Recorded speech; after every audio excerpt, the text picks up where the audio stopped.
Duray, titikman ko tong ice pop jelly to para makita talaga nila na totoong jelly at ice pop to.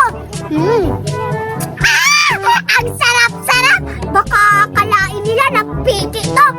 Maiinggit sila sa pagkain ko kasi papainggit ko muna sila bago ko sila bibigyan.